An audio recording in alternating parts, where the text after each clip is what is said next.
my YouTube channel, Official Joe TV. On today's episode, I'll be walking you through the legal principle of invitation to treat.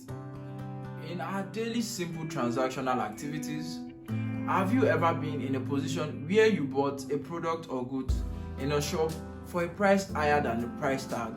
Well, for instance, the price tag on Apple sachet in Nigeria is 20 naira, and yet it is being sold for about 30 naira or even 40 naira in most Nigerian stores. Now, for instance, peradventure a buyer insisted on purchasing it at 20 naira and the seller rejected it. Now the question is, can the buyer then bring an action against the seller for a breach of contract? Well, in law, this hypothetical scenario falls under the scope of invitation to treat under contract. But before we delve into the term invitation to treat, it is pertinent that we understand or take a brief voyage into the concept of offer.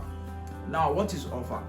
An offer is a definite undertaking or promise made by one party with the intention that it shall become binding on the party making it as soon as it is accepted by the party to whom it is addressed.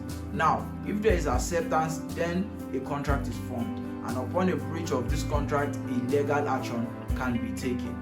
On the other hand, an invitation to treat is not the same as an offer.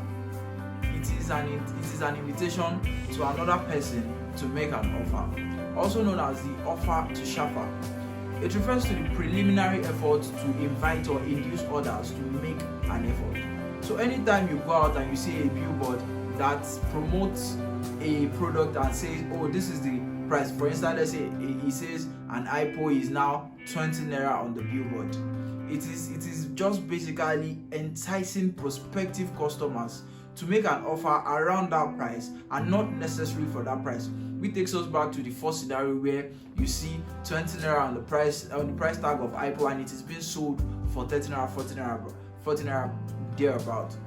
An invitation to treat is not by itself capable of being accepted so as to form a binding agreement, as held by the court in NECA BBB Manufacturing Co. Limited versus ACB Limited, where the court said that an invitation to treat is not an offer that can be accepted to lead to an agreement or contract and therefore cannot form the basis of any cause of action.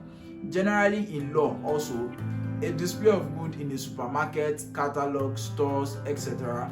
are only examples of invitation of treat.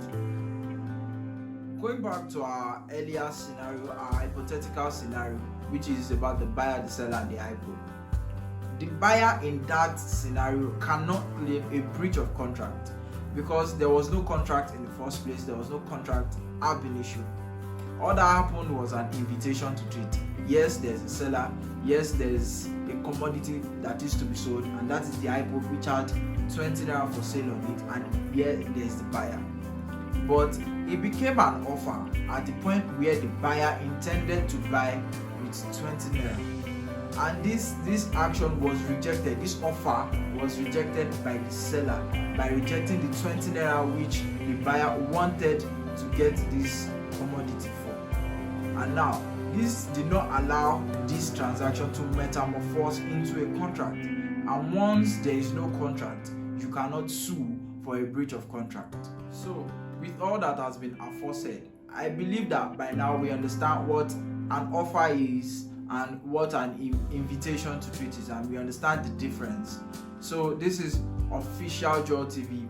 I do educational videos like this. Please stay tuned to my YouTube channel and subscribe for more videos like this.